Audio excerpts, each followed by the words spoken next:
Eating disorders don't always look the way we think they do. For people living with chronic illness who are neurodivergent, the relationship with food, body image, and even hunger cues can be completely different and often overlooked by doctors. Today on Endo Battery, I'm joined by Dr. Jennifer Gaudiani, one of the leading experts in the world on eating disorders and the author of Sick Enough. We're exploring how disordered eating can hide behind medical conditions, why neurodivergence changes the picture, and what recovery can realistically look like when illness is a part of your story. This conversation is filled with science, compassion, and hope, and I promise you don't want to miss it. So stick around. Welcome to Endo Battery, where I share my journey with endometriosis and chronic illness while learning and growing along the way. This podcast is not a substitute for medical advice, but a supportive space to provide community and valuable information so you never have to face this journey alone. We embrace a range of perspectives that may not always align with our own, believing that open dialogue helps us grow and gain new tools. Join me as I share stories of strength, resilience, and hope, from personal experiences to expert insights. I'm your host, Alana, and this is Endo Battery, charging our lives when endometriosis drains us. Welcome back to Endo Battery. Grab your cup of coffee or your cup of tea and join me at the table. Today, I am honored to welcome Dr. Jennifer Gaudiani to the podcast. Dr. G is an international medicine physician and one of the world's leading experts on eating disorders. She's the founder of the Gaudiani Clinic in Denver, where she and her team provide compassionate, comprehensive care to people struggling with eating disorders and their medical complications. She's a certified eating disorder specialist, a fellow of the Academy for Eating Disorders, and the author of Sick Enough, a guide to medical complications of eating disorders, a groundbreaking book that changed how patients, families, and even other doctors understand this illness. What makes Dr. G's work especially powerful is her focus on populations often overlooked, people living with chronic illness, neurodivergence, and complex medical needs. She brings not only world-class expertise, but also deep compassion, and I couldn't think of anyone better to help us explore today's conversation. Please help me in welcoming Dr. Jennifer Gaudiani to the table. Thank you, Dr. G, so much for sitting down with me today. I have been looking forward to this conversation just to spend time with you. So thanks for taking the time. I've been so excited to hang out with you as well. Ever since we were connected, I was like, I need to learn more about this world, and this is the woman to teach me.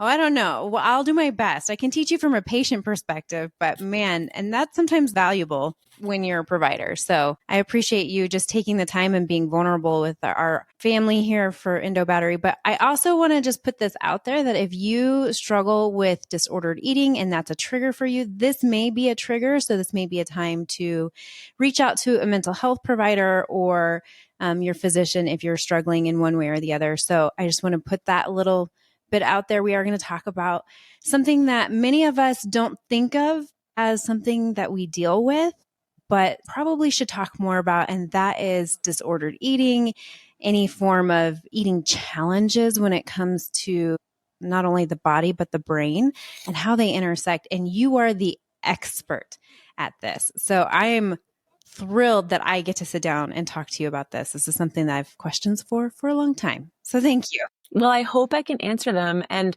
as your listeners decide if this is the right episode for them to spend their time and their precious energy on, I want to name that I really do this work from a lens that is autonomy forward, profoundly compassionate and patient-centered, absolutely not only weight inclusive, but fat positive, and from a completely non-diet perspective. So my hope is, if anything, your beloved listeners who do struggle with these will find this to be a warm and gentle and welcoming experience rather than being scary. That's my hope. And I think you will accomplish that because you're so good at communicating such a sensitive topic for so many of us. One of the things that I want to highlight before we get started is your book and what you do and what drew you to write this book. And it kind of probably encompasses quite a bit of what we're going to talk about. Can you give us a background on what you do, your book, why you wrote it, all of the things? I would love to. Thank you so much. Yes. So I'm an internal medicine physician who has specialized in eating disorders and medical malnutrition for the past 17 plus years. The first many years of that were in an inpatient medical setting. And for the past 10 years, I have my own outpatient medical clinic, private practice based in Denver, Colorado. But my wonderful 3 other doctors and I collectively are licensed in around 45 states. And so we see folks of all ages, genders, sizes, shapes, medical conditions from all around the US when medical stuff is getting in the way either of formal eating disorder recovery, or if it's preventing them from nourishing their bodies in ways that matter to them, even if there's not an eating disorder or sort of body dysmorphia element to it present. And so I love this work so much. I love my patients so much. I am constantly in a state of learning, unlearning, relearning because my patients bring to me all of the ways in which they've experienced gaslighting in the Western medical setting, of which I am, a student and I'm licensed within that entire setting. The ways in which they've been gaslit, experienced medical trauma, been misled, ignored, invisibilized, and silenced. Yeah. And each time I hear of examples when surely perfectly well-meaning medical providers have ultimately harmed them, it's an opportunity for me to reflect, how can I do better? How can this clinic do better? How can we listen so lovingly to our patients and reassure them that they are the expert in their bodies? Yes. We're just the expert in a certain set of subject matter. An expert does not mean know-it-all. It means you've done a lot of reps and you're really keenly interested in continuing to do and learn more, but really to say to my patient, you are the expert in you. Even if I can't measure what you say is happening in your body, we're just going to go from the place of that's true and real. And I wonder how I might be able to help. So that's the framework from which we operate. And my book is called Sick Enough, A Guide to the Medical Complications of Eating Disorders. I'm so delighted that the second edition is going to be coming out December 8th. And the first edition was like 7 years ago. I've learned so much in the last 7 years. And I really wrote this updated edition for patients, their loved ones, and clinicians who really want to understand what happens in a body when it doesn't get enough to eat for any reason. Mm-hmm. So as my practice has gone on and I've realized how many folks come to me with mast cell activation syndrome and postural orthostatic tachycardia syndrome and super complicated digestive syndromes, I am realizing more than ever that there are a lot of reasons why someone might end up in a tricky relationship with food and their body. Yeah. When you think about your patients and you think about what they've heard or the things that you even hear other providers say, what's one of the biggest misconceptions about eating disorders that you wish people could unlearn like right away? Magic wand number 1 would be, if you're not underweight, you can't have an eating disorder. Mm-hmm. The truth is that the very vast majority, probably 90+% of people with formal DSM-5 eating disorders are not visibly emaciated and may indeed be in larger bodies. But so often when that wonderful human walks through the doors of a medical clinic, the first thing that they experience is weight stigma. Yeah. And indeed, they may receive, again, well-intentioned, but quite harmful and very useless recommendations from their medical provider that are basically like prescribing eating disorder behaviors. Mm-hmm. Measure your food, restrict what you eat, All the things. A focus on your weight. All of those things turn out to be biologically useless and futile for the vast majority of people because of the way we evolved during evolution to survive starvation. And additionally, really psychologically harmful. Right. And I would say if I had a magic wand for a second wish, it would be that medical providers would have the time and the curiosity to appreciate that a huge amount of what humans experience in their symptoms doesn't come with a medical measurement. Yeah. And the problem is in our current system, as so many of your listeners will probably have experienced, doctors are really quick to say, therefore it doesn't exist. Or therefore I can't say for sure this is the problem. And I'm uncomfortable suggesting solutions for it because I don't know that it exists in the first place. Right. I would say that that is so painful for my patients for a million reasons. But if we're looking just at their relationship with food, so much of what we do in our clinic boils down to every time I eat in a way that seems like it would be balanced, sufficient, and regular according to sort of the best sources in my life who are not giving me diet culture, I hurt.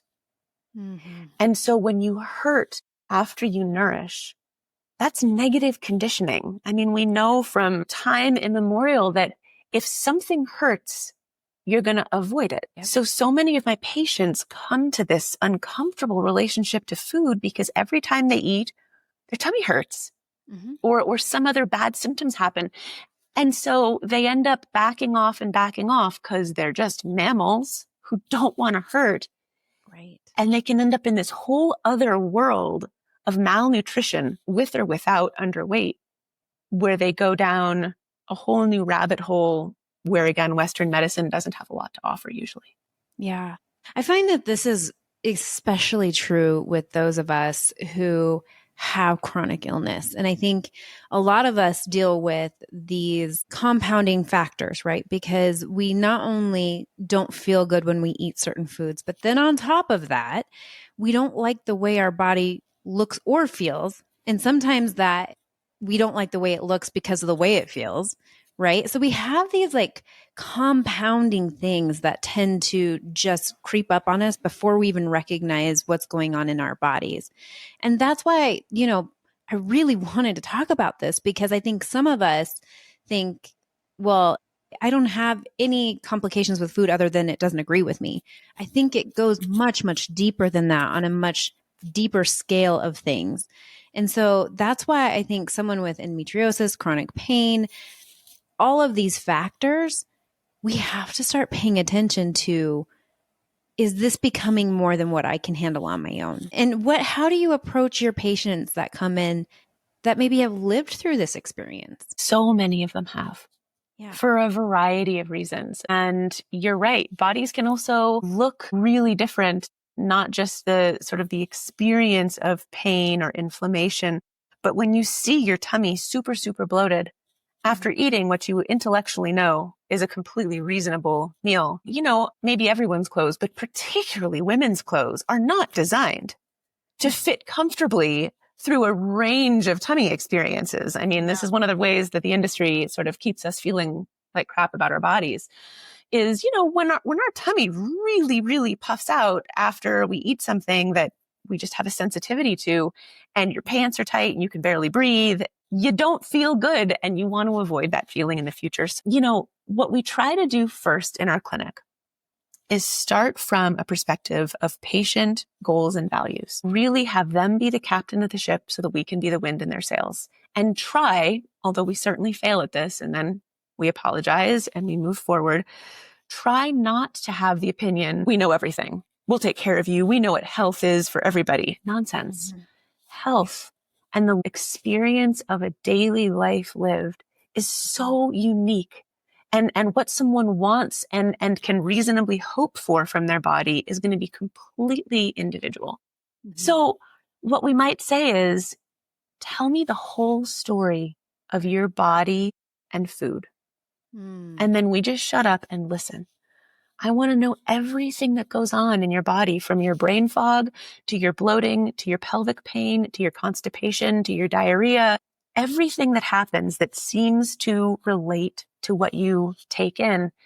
And then we can start to really thoughtfully listen for pattern recognition that we've come to appreciate over time, to try to figure out, is this person's symptoms coming from, for instance, the very knowable ways that bodies that haven't gotten enough nutrition in a long time react? Again, when I say malnutrition here, everyone can just assume that I mean in any body size.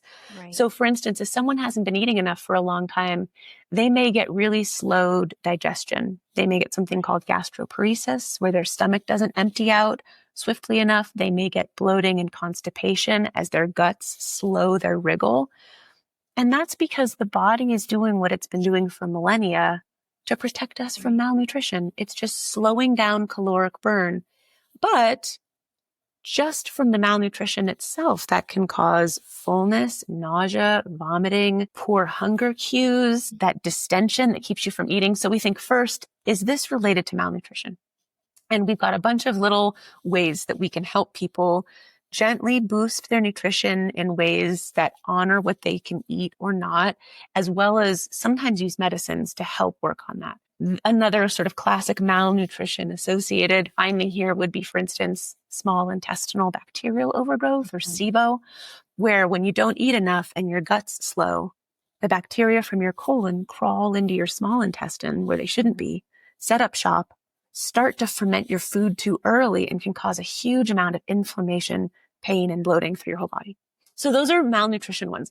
Then we think about a category of what are the Venn diagrams that typically can overlap what this individual knows about themselves already. So we might have somebody come to us and say, I know I have really complex digestive issues and I have POTS, postural orthostatic tachycardia syndrome. And then we might say, okay, having listened to everything you just talked about, I think you might also have undiagnosed mast cell activation syndrome, or MCAS. And when that gets opened up, we talk through what that means and how that might impact things. And if it seems like they have it, we get to start treating it. So again, food becomes less of an enemy and more, again, of a friend, or at least a neutral party. What would you quantify as an eating disordered or disordered eating? Because I think that maybe we hear these things and we think, oh, maybe it's just a challenging relationship with food, but there is some intersection there. Can you kind of explain that to us and break it down a little bit so we can understand it a little better? Absolutely. I will try, because while there are formal criteria for eating disorders, of course, the notion of disordered eating is very nebulous, and we have to contextualize it in the society we live in, which is so diet culture focused. Yes. You know, I mean, everyone is talking about what they're no longer eating, not because it doesn't, sit well with their tummy or their body, but because, they think it's the right thing to do to avoid inflammation. I'm not eating this. I'm not eating that. I'm eating less of this. I'm only eating at these times of day. I mean, this is so normalized and typical in our society that even though I, as a very health privileged physician who specializes in eating disorders, would be like, no, all of that is disordered eating, it's so broadly found that people might be like, hey, are you just trying to pathologize me by telling me I've got a problem?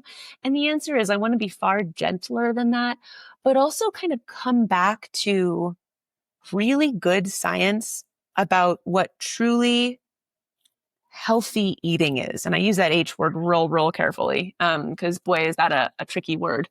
Yeah. What I would say is that if there aren't physical impediments to nourishing, which of course many people have and many of your listeners have, I would say that normal eating means that you spend relatively little brain energy on what did I just eat and what I'm about to eat and what did I eat yesterday and what will I eat tomorrow. You pretty comfortably can listen to hunger and fullness cues, and you can nourish yourself with satisfying, tasty foods in a mindful way, reasonably consistently throughout the day. Mm-hmm. without much chatter or shame or fear that revolves around these topics, and that you can fuel yourself to do what your unique body wants to do that day. I would say that is sort of broadly speaking normal eating. And therefore, theoretically, I would say that anything outside of that could be disordered. Mm-hmm. That doesn't mean judgment. That doesn't mean someone with severe IBS, irritable bowel syndrome, who has to avoid a bunch of foods is like, oh, you have disordered eating and I'm judging you. It says, gosh, you must have to spend a lot more time and energy on how to fuel yourself.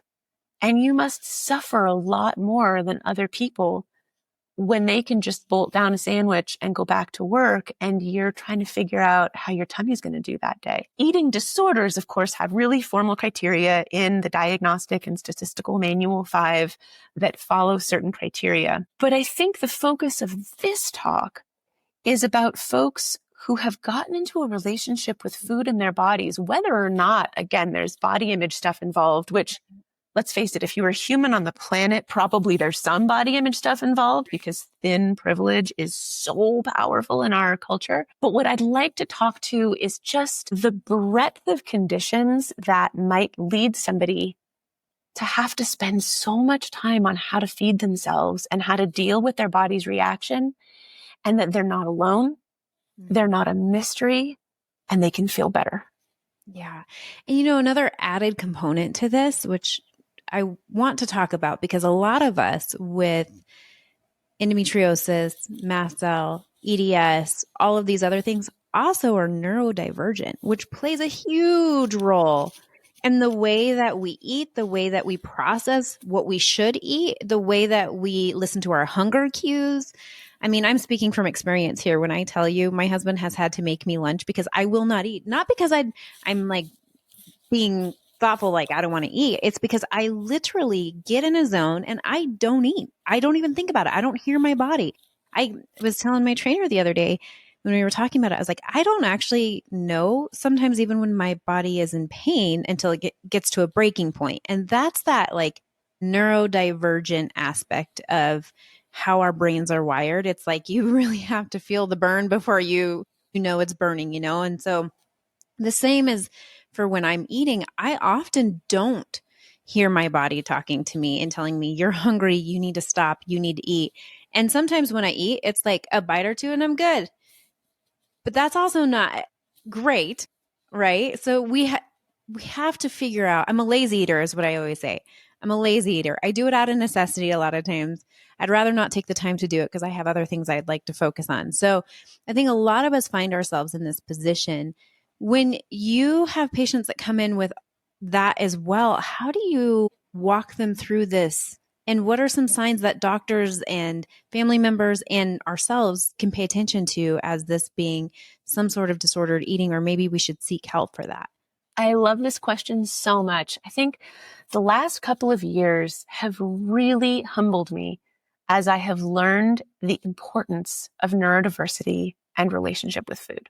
Mm-hmm. It's a topic I just adore because a lot of the time it has been ignored or it has been under addressed. Mm-hmm. And as a result, folks feel like they're failures of the system when in fact the system has been failing them.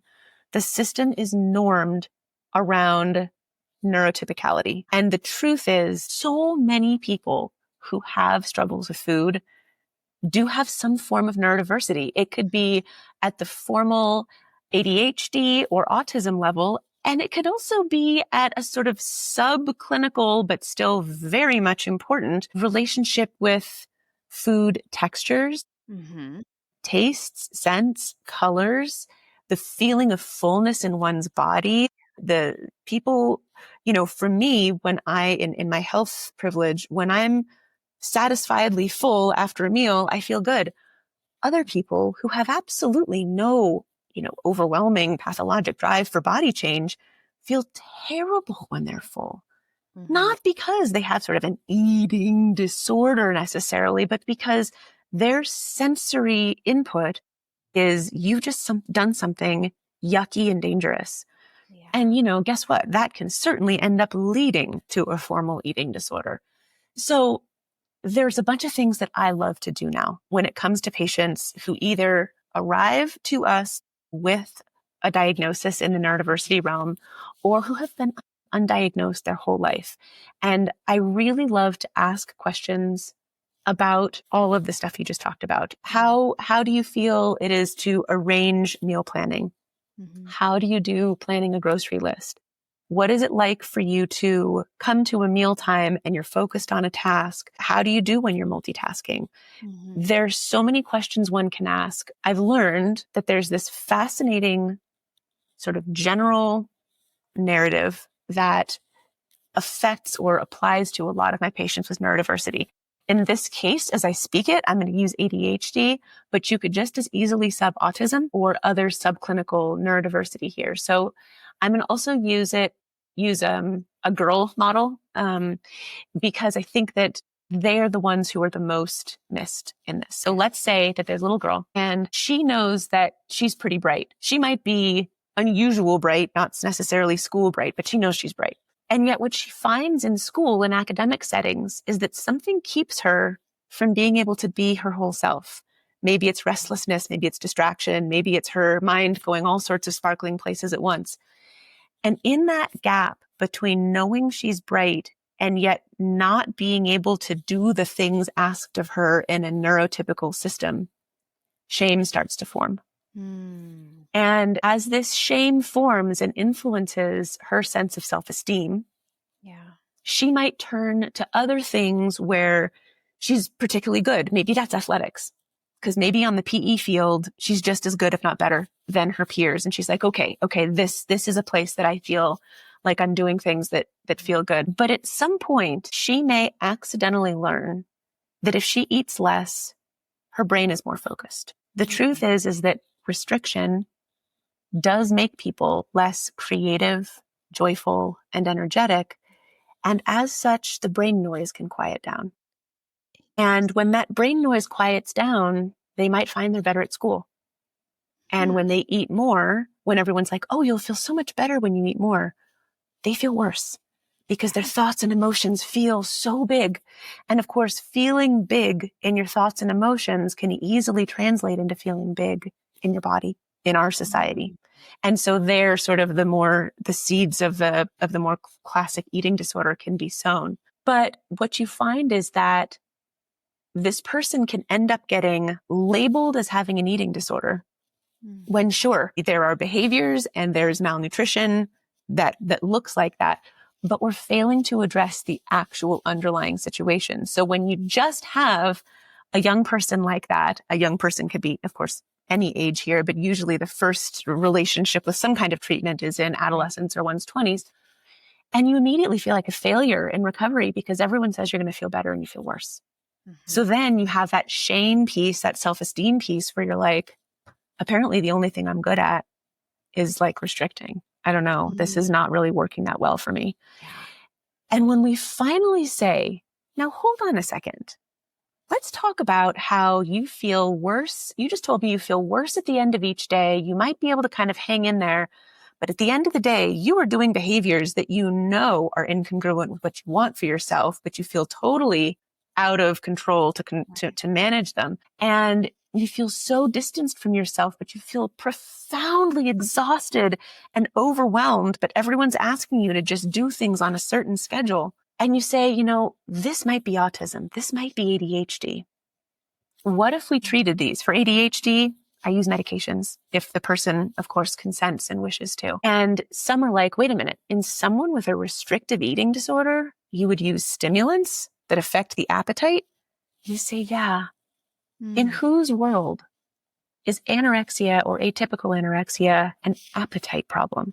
Right. It isn't. This is a complex biopsychosocial disorder. And when you do find the right medicine combo, when it comes to ADHD, for instance, oh my gosh, people are like, wait a minute, I can meal plan. I can focus on things in a way that feels gentle and authentic. I can interact with people more comfortably. And I don't need to use food restriction or caffeine to self-medicate here. And then on the other side, when you say behaviorally, what if we were to be way more thoughtful about the holistic picture here? For instance, to soothe your nervous system, do you have a bouncy ball or a rocker or a glider or a swing? Because those repetitive movements can be so settling for that different neurosystem. And if you could do that for half an hour, a couple of times a day, would you find yourself feeling less burned out, less overwhelmed? It's this slow, holistic process. And people feel seen because they're finally like, thank you. I'm not built like everybody else. I don't want a plan that works for everybody else. Meet me where I am. Thank you very much. Yeah. And I feel this, like, I feel like you're explaining my whole childhood in a nutshell, and I've worked a lot through that. And I think a lot of it we look at, familial tendencies as well, the way they speak into that, the way you see your parents. And this is something I'm very careful about with my kids, is like, how do I present myself? Do I present myself as something's flawed within me, or do I present myself as I'm doing the best for my body and for my health?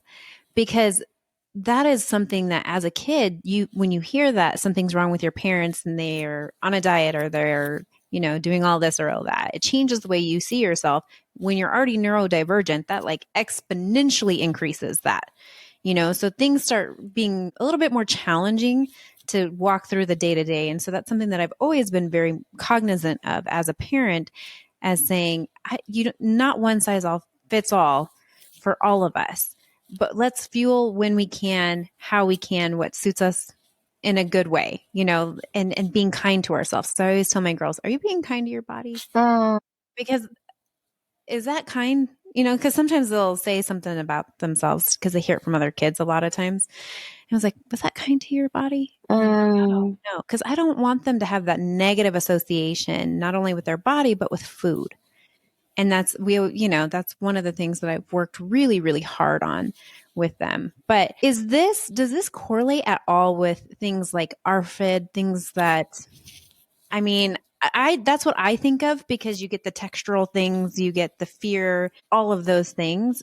Is there a correlation with that as well? Huge. There's a huge correlation. So ARFID is avoidant restrictive food intake disorder.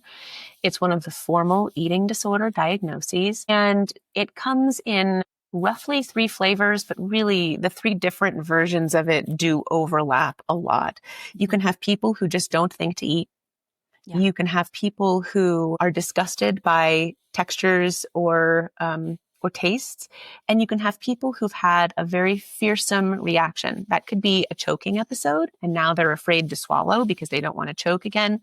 Or they've had a vomiting episode and they're afraid to eat because they're afraid of vomiting. Or it could be people whose tummies hurt or whose bodies hurt, or who get brain fog every time they eat, or rashes every time they eat, or joint pains every time they eat. And so all 3 of those can end up in a gamish where somebody basically doesn't nourish enough, regardless of what their body shape and size is.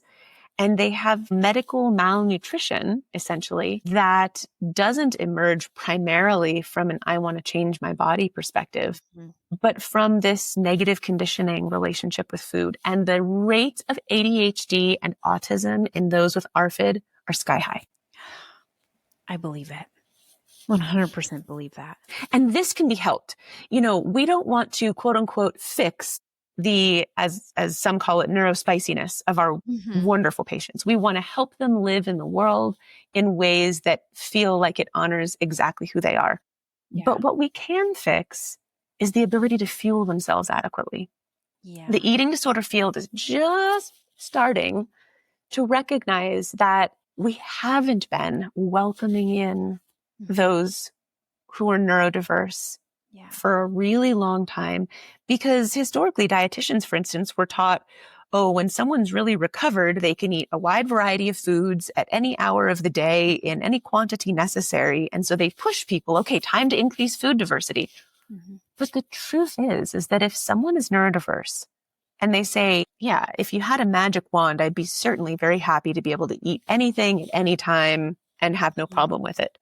If the patient says, I am content being able to eat these 6 to 10 foods, not really changing brands that much, but I know I'm getting in the essential nutrition that I need. I'm meeting my energy needs. I feel better than I have in years. Then what I say is there is no reason to push you beyond that unless you tell me that you would like to. So it's a much more flexible and responsive way of thinking about eating disorder recovery. Yeah. And so we're not trying to change the underlying beautiful differences of the human, but we do want to help them nourish their bodies for what they want to do in the world and for their wellness. And that's, I think, when it is really reasonable to start reaching out for more help. That could be a local dietitian or therapist who has ARFID experience. Yeah. I often will suggest that people look at the lovely combination of Googling, dietitian, neurodiversity, ARFID, or neurodiversity, irritable bowel syndrome, eating disorder, and see who comes up, because the folks who do this work love it, like my partners and I do. Yeah. And that's where you want yourself or your loved one, is for someone to be like, oh, I simply adore working with people like you, not like, oh, no, not another one of these. Exactly. And that's one of the things, I always tell people, I was like, find a really good care team that really, truly cares about you. It's a multidisciplinary approach. And we say this all the time, not just for endometriosis, but everything. Like if you have a good, solid care team that will work together, your outcomes are going to be so much better in general. Like life would be a little bit easier maybe, and you're not adding trauma to that. What are some risks for people that have ARFID or are neurodivergent or have a complication or a complicated relationship with food? What are some medical risks associated with those undiagnosed or noticed people? Because I know a lot of people in the endometriosis community, we have a lot of these challenges and then we go to have surgery or, a slew of other things. But what are some of the biggest risks in not assessing these things? Yeah, that's such a good question. One of the interesting, tricky pieces to this in a medical system so focused on what you can measure is that a lot of these folks, even if they go to a really nice medical practitioner, will still fly under the radar because their weight is not notably one direction or another. Their blood tests are totally normal. Their vitals look good. And they sort of leave with the sense of, well, I'm glad those are good. I'm happy about that, but I sort of don't feel like I've been seen. I sort of feel like something's been left on the table here. And the truth is that's why, when you have the opportunity to talk at greater length with someone and really tell the story of your body, that's when things start to emerge. So bodies respond in knowable ways to undernutrition. And as I said earlier, that's because humans evolved to spare ourselves from death by starvation. During the millennia in which we were creating all of our best physiologic pathways, most of our ancestors were experiencing want, not plenty. So when someone is inadequately nourished, and this doesn't mean that they're in a dangerous state yet necessarily, but it does mean that they can be like, they might notice certain things like their hands and feet are always cold, or they themselves are always chilly. Now, they could have a family history of Raynaud's and their fingers turn bright white in the cold. That's a different process. But when people aren't nourished enough over time, their body actually decreases blood flow to their arms and legs and hands and feet so that it just doesn't lose heat because it's trying to spare calories. Similarly, they may always feel chilly and be wanting to put on layers and hold hot mugs of tea. And this is our very clever, what I call cave person brains way of saying, I'm not going to burn calories to keep you warm. We don't have enough. You go find some warm things to put on. And so that creates that sense of chilliness. They may find that they get full early. That's that gastroparesis, that slowed digestive tract due to undernutrition. They might find that their periods get unusual. They might go away. They might happen only every so often.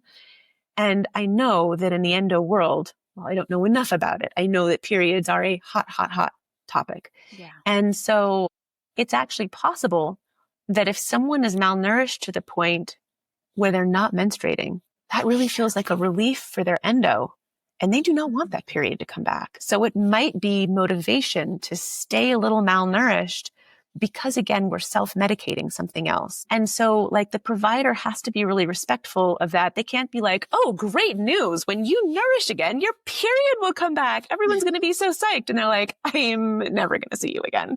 Right. Because like you have missed the point so thoroughly. So you've got to be really sensitive to like what it means to restore quote unquote normal function and how somebody might engage with that. But also one's brain function changes when you're undernourished. Undernourished brains are less creative, less joyful, less playful. They get very focused. They tend to think about food a lot. They are not flexible. They may find that it's really scary to do something spontaneous because our ancestors and also just mammals in general, when they are starved, they're not looking to be relational or playful or tumble around. They're just like food, food, food, food, food. And so people might say, you know, I'm more isolated. I'm having a harder time being in connection with my family, my loved ones, my kids, my partner, my parents. They may find it's harder to concentrate. You have to read the same thing 5 times just to slurp it into your brain when you're used to learning things faster. So there's a lot of little tells. Obviously, when malnutrition becomes more advanced, there's a lot of dangerous medical stuff that can happen. But on the whole, we're talking about the huge number of humans who live a little malnourished all the time and just don't have quite the spark of life that they otherwise could if someone could properly support them and be able to nourish in a way that doesn't hurt them. Yeah, that's key right there. Not hurt them. Nourishing. I feel like this is not just food. This is mental, emotional, like it all ties in together. Like it's all one big picture. It's not linear either. I feel like that is one thing that I have learned just living with chronic illness and exploring it more, talking to others who live with it. It's not linear. It's very up and down, very circular. It's very, you know, it ties into grief. It ties into all of these other things that we process and go through. But what does recovery look like for these types of people who have chronic illness that isn't going away? How do you define healing in that context for these people? I love that. So we see all sorts of folks in our clinic, and we have a large population of those with complex chronic illness, which requires its very own loving, compassionate take because, oh my gosh, so much effort goes into just getting up and living life on a daily basis in a way that those who don't experience it can't begin to understand. So I would say that first, recovery looks like what the patient says it looks like. What would it look like for you? What would progress look like and feel like to you? Because I'm going to try not to impose my vision of it. I would rather hear from them first, because then we can go in that particular direction.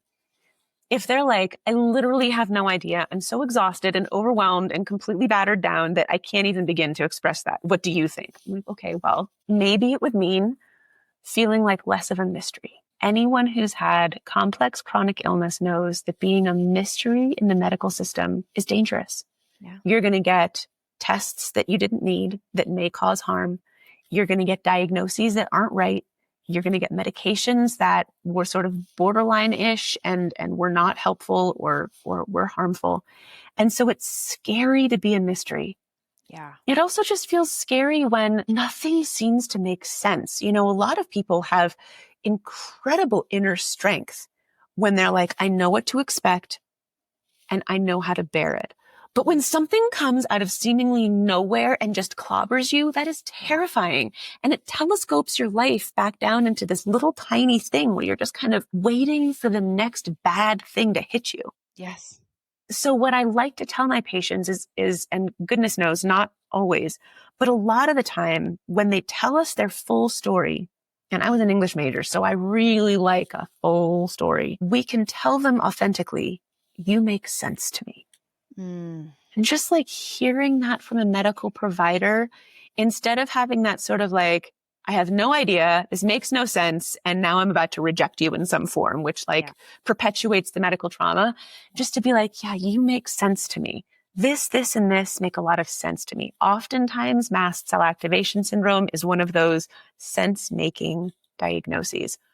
But then when you say you make sense to me, you might say, okay, this is going to be a long-term road we're going to walk together.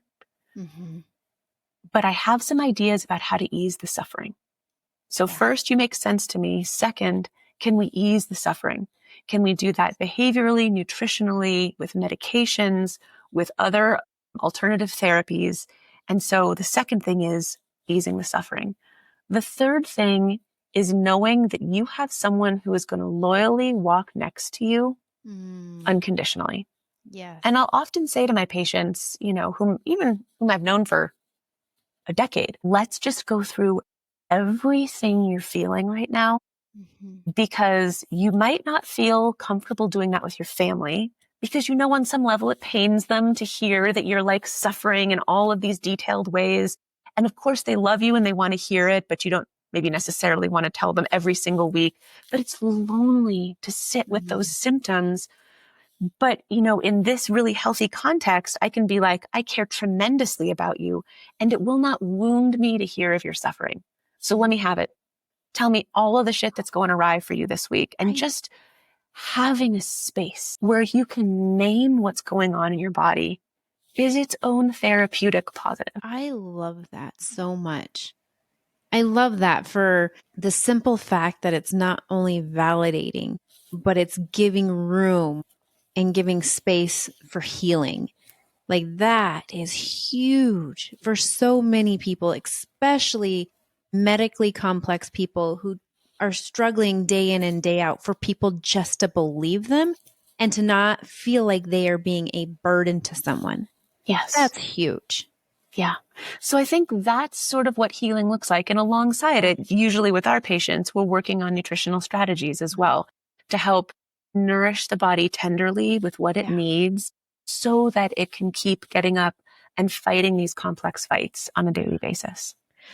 What can those who love us, who want to support us, what can they do to help us? Because this is, again, we don't want to feel like a burden, and we know it's hard on them, but what can they do to support us through this process? The best first thing that I always think of is ask.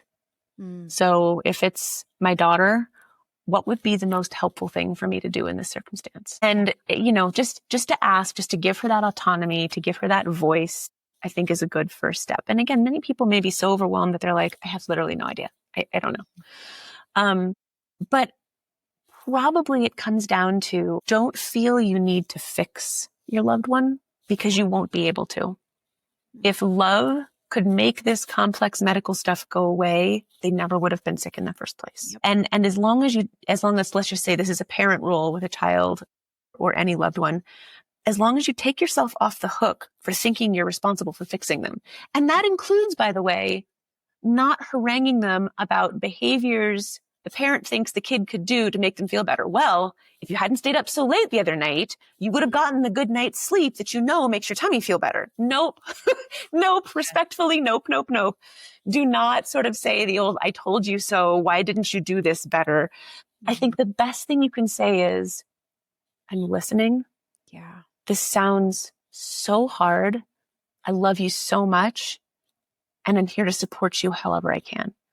I think the reiteration of that again and again makes the relational bond strong and glowing, and maybe a great reassurance for someone to hear that you can suffer as much as you suffer, and I'm going to be here to love you. But that is one of the other reasons why, when geography and resources, all of which are complicated, allow for a good multidisciplinary team, that in particular allows a parent to say, instead of, oh, you ate that birthday cake yesterday, of course your tummy hurts today. I'm sorry you hurt, but you could have done it better. Instead, they can be like, I love you so, so much. And like, let's, do you want to cuddle? Do you want to talk about it? Sounds like it's going to be great stuff to talk about in detail with your dietitian tomorrow. And just allow the sort of advice piece to be elsewhere, and just allow the unconditional love, support, and positive regard to exist in that love relationship. Yeah. It's like you're still the parent, but you don't have to solve all the problems of the day. You get That's to it. be the parent. You get to love. You get to nurture without creating a barrier to that. And the parents, to be clear, don't think that they're being houndy or they're just, they want their loved one to feel better. And when they see, this is especially true perhaps with teenagers and young adults who have complex chronic illness, and they just may not have all of the functions ready to perfectly care for themselves on a daily basis. You know, that is life, but it actually diffuses the parents' belief that they've got to rein in their kids' perfect behavior, which is a whole complexity in and of itself, and instead can just stick with validation, sympathy, support. And that way the kid can work with somebody who's a professional on, oh gosh, you know what? It turns out that when I drink caffeine, my mast cell really does flare and my tummy feels awful. So even if I'm exhausted, I'm going to use some other techniques that might make me feel better. But it's not going to come from the parent from whom it may be hard to hear that. Right. And the parent gets to do what they know how to do best, which is to offer love. Yeah, I love that.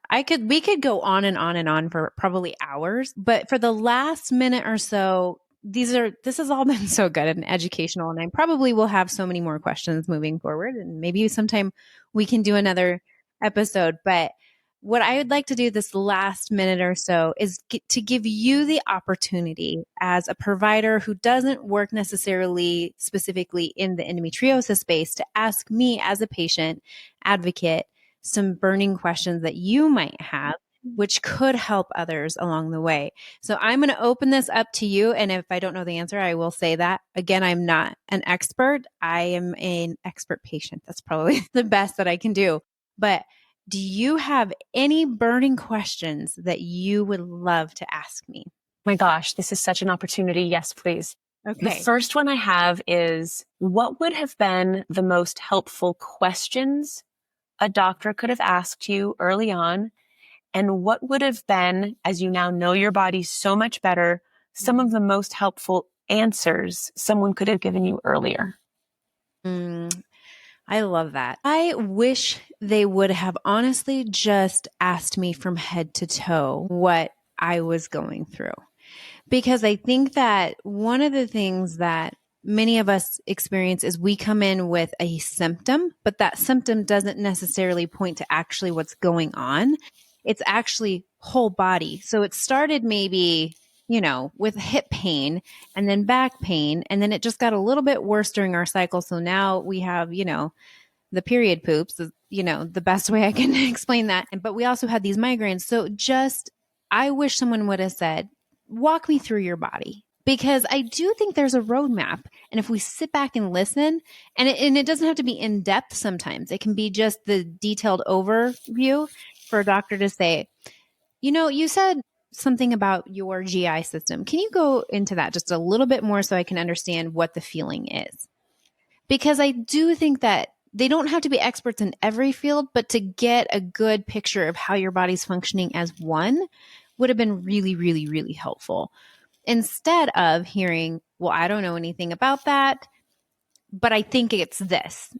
Diagnosing me without knowing the whole picture was not necessarily ideal.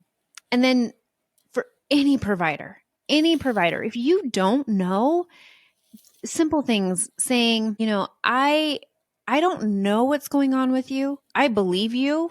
And I believe there is something going on. I am just not sure what it is, but let's figure this out together. You're not alone. That is powerful, because what you did in that frame is saying, someone's on my side. You're validating that you're in pain, even though it may be invisible to most, but then you're also validating that they're not alone. I think that's huge, but that is very rarely ever spoken to patients. That's so beautiful and so reinforcing. Thank you so much. Is there an alternative non-medical intervention or behavior that you have found was most valuable for your complex illness? I think there's a lot of ways that we can help support our bodies. And I think everyone is going to be very different. acupuncture and massage are super helpful.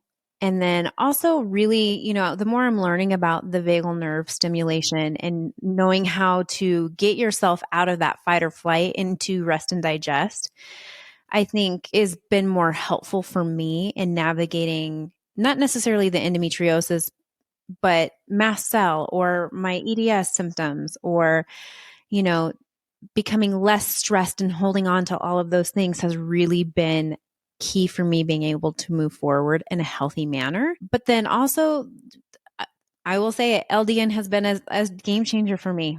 I love, love, love LDN. It's not for everyone, but for me, in a pretty harmless way, it's been a huge help. So that's like pharmaceutical wise, that's been super helpful.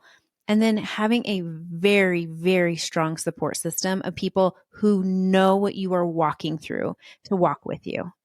So, we have the nonprofit, we have monthly support gatherings, and it's so powerful to sit in the same room with other people who are going through similar experiences to be able to understand, I just did not feel good today, you guys. I'm so sorry. It's okay. So that has been so helpful for symptom management as well, oddly enough, because you feel validated. Absolutely. I think loneliness and rejection worsen every possible body symptom you can have. And that's such a helpful answer for me to hear. Thank you so much for the generosity of your wisdom on those. Oh my gosh. I really appreciate your wisdom and your guidance on something that can be so taboo for so many and so challenging to hear, and for your empathy that goes into that, and just the way that it's like a warm hug when you talk about this, which is so different than what we feel most times. Oh my gosh, that means the world to me. Thank you so much. And I'm just so grateful for the work that you're doing and the messages that you're putting out there so that you do create this community so that people can feel better, feel seen, feel held, and so that they're not mysteries. Yeah. Yeah. We are all beautifully created humans that just need the support. That's what we need. And I'm thankful to have you in our corner for that and to be that charger for us, to give us some life that we need. So I appreciate everything that you're doing. Again, you can check out Dr. G. What's a good place for people to seek you out and learn more from you? Yeah, thanks. Absolutely. So online, we're www.gaudianiclinic.com. That's GAUDIANI clinic.com.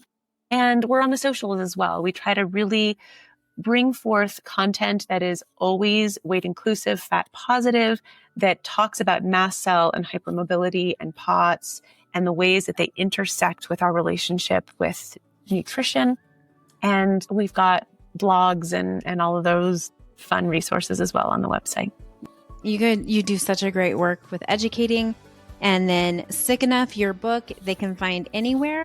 Yeah, that's right. And I recommend they wait for the second edition, which is coming out in December of 2025, because I really feel excited about what it's offering folks.